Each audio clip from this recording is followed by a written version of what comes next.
Okay guys, I don't even know how to start today's video because there is so much I have to say. There is so much wrong with modern gaming. Now keep in mind, I'm not saying that gaming is completely dead. If it was, you wouldn't be seeing this newer game in the background, it came out like a couple months ago, as background footage. But as much as I like this game I'm using in the background, it still does have some of the problems that modern gaming is plagued with. And funnily enough, the game I'm showing in the background, Space Marine 2, is the only game besides Palworld I even bothered to pick up this year. And the reason I picked it up is because it reminds me of those Xbox 360 days where gameplay was the main focus. And we'll get to that, trust me.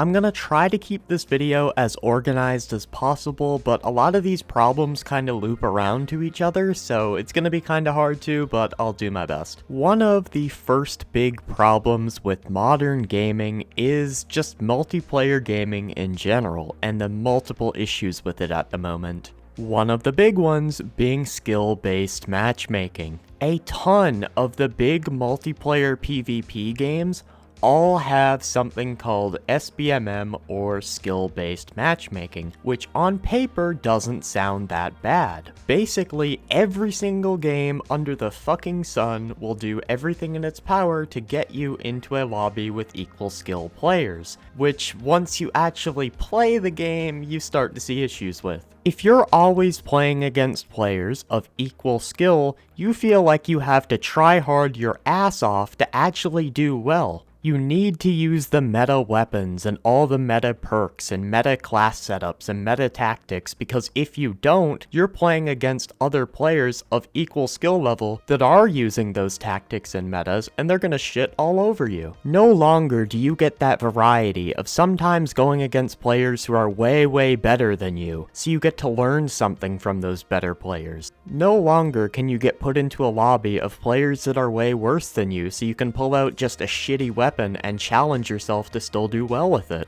And no longer do you ever get that experience of getting into a lobby with players that are better than you, worse than you, and around your skill level for just a mix of skill levels all going against each other. And worst of all, no longer do you ever see yourself improve or get worse at a game. Because if you get worse, you're just gonna go against shittier players. And if you get better, you're constantly gonna go against better players. The game wants you to always have a fucking 1.0 KD, and it's just incredibly annoying. But the problems with skill-based matchmaking do not end there. Skill-based matchmaking sometimes gets very strict in games like Call of Duty, and actually is prioritized over your connection. So not only are you playing in a laggy lobby sometimes, you're also playing in a laggy lobby with players around your skill level. So if you're on like 100 ping and they're on 50 ping, what chance do you stand? It's about as enjoyable as rubbing my nuts against a cheese grater. And it not only ruins the gameplay experience, but it completely ruins the YouTube side of Call of Duty too. I say Call of Duty, but the truth is it's not only Call of Duty, there are countless other games that get ruined by this exact same thing. I'm just using COD as an example. Remember when people would post those big videos of going on massive kill streaks in Call of Duty, and it was super impressive and it was always fun to watch those videos? Well, that's been ruined thanks to skill-based matchmaking as well, because basically the only way to get these big kill streaks now is to do something called reverse boosting, where you purposely manipulate the game into thinking you're shit at the game, so you go against little Timmies with no thumbs. And I have to explain this to the idiots who say, oh, you just want easy lobbies, man, every single time they try to use that stupid argument. It's easier than ever before to get easy lobbies thanks to skill-based matchmaking. I remember when I first started playing Call of Duty, I picked it up for Christmas one year. It was my first time like ever playing a first-person shooter besides Halo one time, and I would go like 10 and 20 every game. But the game enticed me to keep playing and get better because I would see myself marginally improve every single time I played, and soon enough I was the player going in the lobby and going 20 and 10 every game, then 30 and 10, and I just seen myself get better and better, and that's been completely taken from me. But it gets even worse from here. Because when you want to play with your friends, just party up and have a casual experience, that's ruined if you're much better than your friends at the game because they're gonna get into your sweaty ass lobbies. Well, at least that's how it works for Call of Duty and a few other multiplayer games. But skill-based matchmaking is a complete aids to multiplayer gaming, and I am not the only one who feels this way, because every single time the biggest multiplayer game every single year, Call of Duty, comes out, SBMM trends on Twitter. Another big issue with multiplayer gaming nowadays is the fact that it's just so anti-social due to over-moderation of voice chat and the introduction of party chat being the norm back in the PlayStation 4 and Xbox One generation. Remember those YouTube videos where somebody would hit like a crazy trick shot and the entire lobby would start screaming and shouting and reacting? Remember those hilarious arguments you would see on Call of Duty Black Ops 2 voice chat of just like some 12-year-old and a 45-year-old man having the funniest argument of all time? Remember when you'd kill someone with a C4 and get the funniest hot mic ever because everyone had their mics on back in the day? Remember all the trolling content that used to exist on games like Battlefield 3 that has pretty much been wiped out due to the fact that nobody uses a microphone anymore and it's impossible to get the reactions?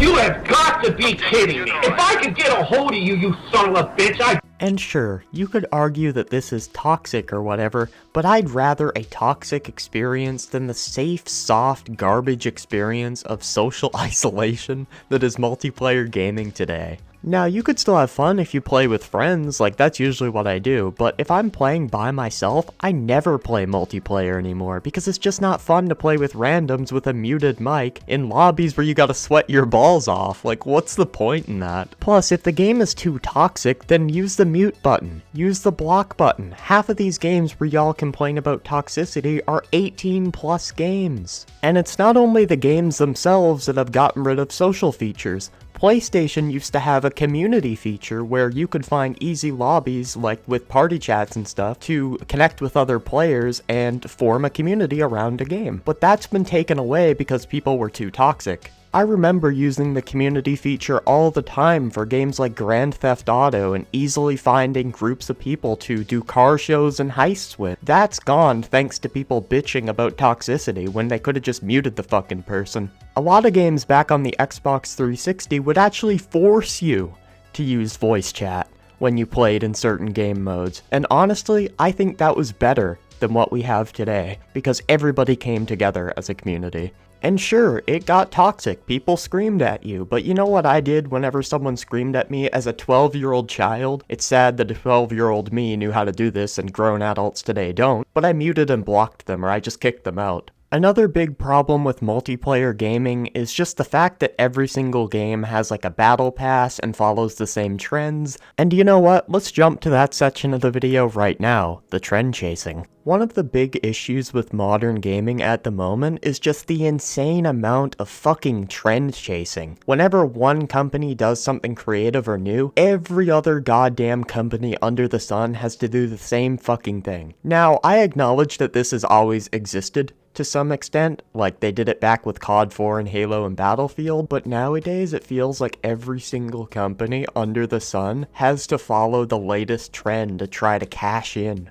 Blizzard creates Overwatch, then every single company under the goddamn sun has to add a hero shooter style mechanic to their game, even the big AAA studios. H1Z1 comes out, and then Fortnite comes out, and every single game has to add a battle royale mode, with Call of Duty even taking out their campaign to put a battle royale mode in the game. One studio adds a battle pass for its progression system. Every other studio has to have the exact same soulless slop progression system. And multiplayer games are not the only games affected by the trend chasing. Then it was open world. One open world successful game comes out, every single other game has to drop their progression, like their linear progression system that already worked perfectly, in order to follow the latest trend and add this open world shit. Elden Ring comes out, everyone gotta try to make the next Dark Souls. And this is coming from someone who kind of enjoys Souls-likes from time to time. I can admit that they're not for everyone, and when you have a genre that's not for you, that the entire industry tries to follow, it can be very annoying.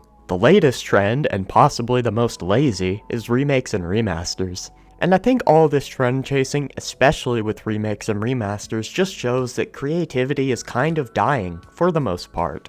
You'll still see creative games here and there, like Ultra Kill. However, it's very annoying when a lot of the big companies all try to be the exact same thing. Now, obviously not every single company on the planet is trying to do the exact same thing, but like a lot of the industry tries to follow trends and it gets very irritating. One of the next big issues with gaming is just the amount of corporate greed. Every single year, it feels like these gaming companies find a new way to just nickel and dime you. With the newest big way that they're trying to nickel and dime you being this quote-unquote advanced access dogshit. The advanced access trend basically allows you to pay extra to play the game 5 days early, or at least that's how they pitch it to you. How it actually works is you have to pay extra just to play the game on time. It's already pathetic enough considering they recently increased the price of games on the Series X and PS5, but now you're increasing the price again just to play the games on time? For the average person, it might not be that big of a deal to have to wait 5 extra days to play a game, but think of game reviewers that basically have to buy the game day one. They are basically forced to pay an extra $50 on every single game release.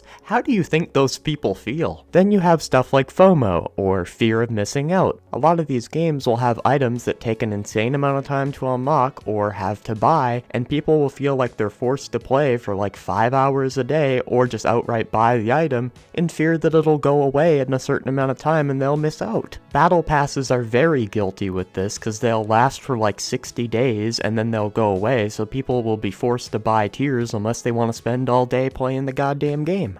Then you have the greedy trends of paying for online, which have existed for a long time, but in the most recent console generation, at least on Nintendo's side, they decided to implement it as well. And now they're like increasing the price of it and stuff. It's just so scummy, dude. Then you have things like selling a pro console that doesn't have a disk drive or a stand. I mean, they are just nickel and diming you at every single fucking opportunity they get. You have shit like Nvidia jacking the price on their GPUs for no reason at all, or locking things like frame generation behind late cards like the 40 series cards, which we'll get to optimization and frame generation and stuff later.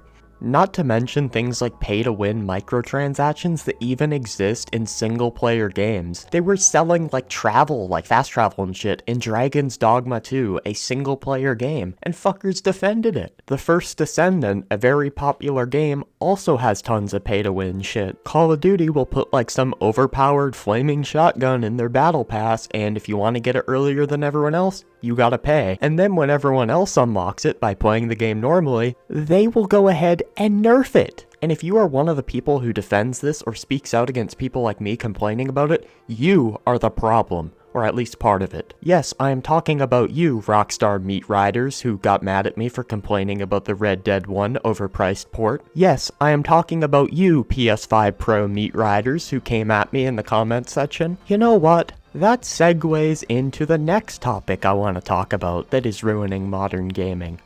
Fanboys. Whenever you speak out against a bad product or a bad business practice or point out how a company is doing something scummy, especially Nintendo, there's always somebody who gotta just be a crotch goblin. You speak out against something, they'll tell you to stop being poor. You complain that Nintendo's taking down emulators because you don't want to be forced to play at 15 frames a second? Just buy a Switch and deal with it, bro. Lower your standards. You complain that you bought a $1,000 4080 and you can't play the latest game at 4K 60?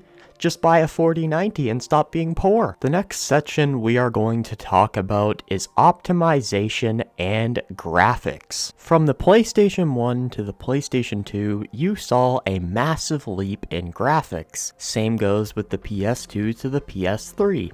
And the PS3 to the PS4. But then when you get to the PS4 and PS5, not so much. Honestly, if you were to put a PlayStation 4 and 5 game side by side, I probably wouldn't be able to tell the difference. Graphics have kind of plateaued when it comes to gaming. However, a lot of these big companies still think graphics should be the main focus of a game, and a lot of times these companies will prioritize graphics over the actual gameplay. The entire point of a video game is the gameplay, not the graphics.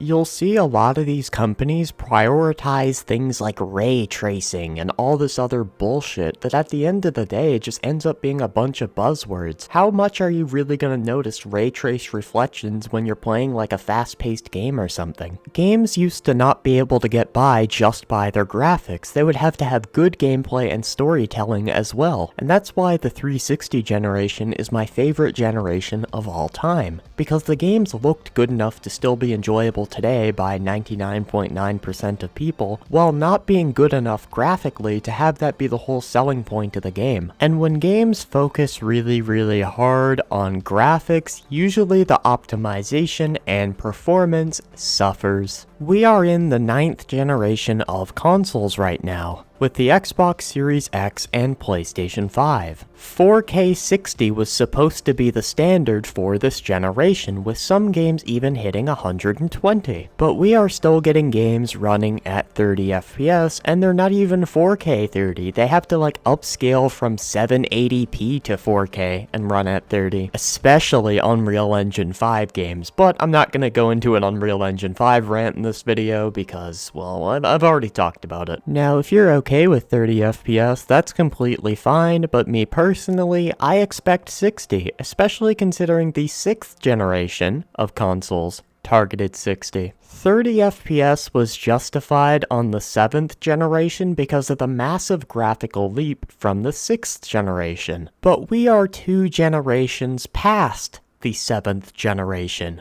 We are on the 9th generation. It's time to be at 60 already. And a lot of games realize this and will give you a performance and quality mode, and shout out to the devs who do that. But consoles aren't the only ones struggling with optimization. PC gaming is also having a massive problem with optimization at the moment. Did you know PC games used to actually be playable without DLSS and frame generation or any sort of upscaling? Well, nowadays with PC gaming, unless you have like a 4070, 4080, or 4090, you can kiss native resolution goodbye. Some games cannot even play at 4K 60 with a 4090, and a lot of the games will require frame generation to even play on mid-range GPUs, which means AI frames, which adds more input latency. DLSS and frame generation are cool pieces of technology. However, they were created so that older GPUs and CPUs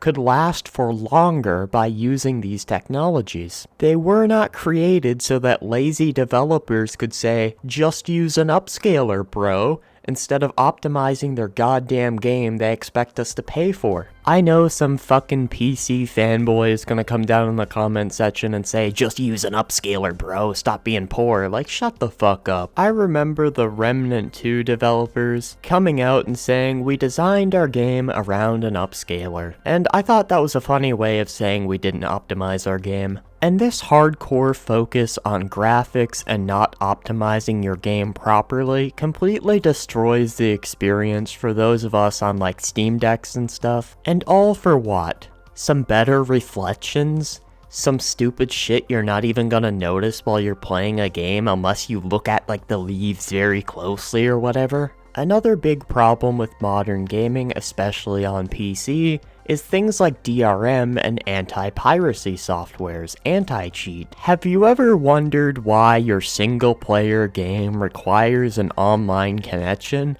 Well, a likely cause of that is something called DRM/Denuvo. Have you ever wondered why some games perform like absolute ass despite not being graphically intensive? You can also thank DRM/Denuvo. DRM Denuvo is an anti-piracy software that punishes paying players and rewards people who pirate the games because the pirated versions do not have Denuvo. At this point, if you defend Denuvo, you gotta be some sort of fucking idiot, because by having Denuvo, that makes me want to pirate your game, because I'm gonna get a better experience than if I paid for it. And I find it hilarious that the official Denuvo account will will go on Twitter and say it doesn't affect performance when Digital Foundry will literally prove them wrong with side-by-side comparisons. Seriously, sit on the TV antenna, Denuvo. Nobody likes you. The next section of this video goes towards hateful consultancy companies and hateful developers in general. The big example everyone knows about is SBI. But a lot of these consultancy companies exist, and they exist for different reasons. SBI's case is they want to make games more empathetic, diverse. There's other ones like hit detection, but we'll talk about SBI because that's the big one that everyone knows about. SBI basically exists so they can come in and make games more diverse. Basically, you pay them money and they help you make your game have more diversity. But the problem is the character isn't naturally diverse when it's done like this. It's forced diversity, and forced diversity gives a bad name to actual diversity. These companies that claim to represent you don't actually care about you. They're doing it for money. The only reason SBI does what they do, and the same with all these other consultancy companies, is because they're getting paid to do it. If they actually fucking cared about you, they wouldn't be demanding a fucking paycheck to do what they're doing. And when you take a look at games that are naturally diverse and don't have like a consultancy company working on the game, a lot of times they can get lumped in with games that have like SBI working on them, and it gives a bad name to the actual diverse games of the world. They literally harm the groups they claim to represent. Also, I completely forgot to mention that these consultancy companies often happen to be the most racist people on the planet while parading about diversity. It's hilarious, the irony here. The fact that people will try to call you racist for not supporting a racist and hateful company is literally the most insane gaslighting I've ever seen in my life. It's honestly kinda pathetic. This company literally started a harassment campaign against a minority because they tried to expose their actions. And thanks to that whole situation, that is one of the main reasons that people know who they are right now, and why people avoid them like the plague. Even if you're someone who sides with this company, you can't deny the fact that this company hurts the sales of games it attaches itself to. Does it mean the game is outright going to bomb? Not necessarily. Games like God of War Ragnarok and Spider-Man 2 succeeded despite this working with SBI. However, it definitely hurts sales, and especially now that more people know who they are. The next segment we're going to get into is remakes and remasters, which I touched on earlier. Have you ever wondered why gaming nowadays has so many remakes and remasters? Well, it's because creativity is just drying up. They aren't able to make games as good as they used to, and a lot of the times they'll have to rely on remaking and remastering games. There are some terrible offenders when it comes to this too. I mean, look at Naughty Dog. There are more Last of Us remakes and remasters than actual entries in the Last of Us series. There is The Last of Us 1 and The Last of Us 2 when it comes to Last of Us entries. Then there is The Last of Us 1 Remastered, The Last of Us 1 Remake, and The Last of Us 2 Remastered. And The Last of Us 2 Remastered is a remaster of a 3-year-old game that barely looks any different. Then you have stuff like the remaster of the Horizon game that was just announced. A remaster of a game that already runs at 4K 60 and looks graphically really good. I have nothing against remasters and remakes. However, it's like all we're seeing nowadays. Even Nintendo is constantly doing these remasters and re-releases, and sometimes they can't even get them running as well as they could on the original hardware like 20 years ago. And if it isn't remasters and remakes, it's constant sequels. You barely ever see new IPs anymore. And that brings us to the next issue with modern gaming: development time and cost. Back in the day, you got like a Grand Theft Auto game every 2 years. Nowadays, a Grand Theft Auto game maybe once every decade, and we still don't have GTA 6 and it's been over a decade. This not only hurts the players, but also the developers. If you're a Grand Theft Auto player, if you had a bad GTA game back in the day, it's no big deal. 2 years later, you'd get another GTA game. Nowadays, if you don't like GTA 6, you may not even be alive when GTA 7 comes out, if it ever does. So that sucks for the player, but what about the developer? Well, because of the time it takes to develop a game, if one of these games fails, it inevitably pretty much means layoffs. It also means it's way riskier to create a new IP if you're gonna spend like 10 years on it and it not be as easy to succeed as a sequel. Cost creates the exact same effect. Because of how much it costs to create a modern video game due to expectations with graphics and stuff, if the game fails, it more than likely means mass layoffs. Therefore, it is safer to just do a sequel or, like I mentioned before, a remake or a remaster. Why spend all this money on a brand new IP that you don't even know if people are going to show interest into, and spend all this time on a new IP that people might not even show interest into? This is where the indie scene shines, but AAA developers are fucked when it comes to this. Anyway, we are nearing the 25-minute mark. There are a lot more issues when it comes to modern gaming, but I think this video is long enough as it is. If you're happy with modern gaming, just remember that this video isn't an attack against you, it's just how I personally feel, and I'm gonna wrap it up here. Alright, peace. Leave your thoughts below.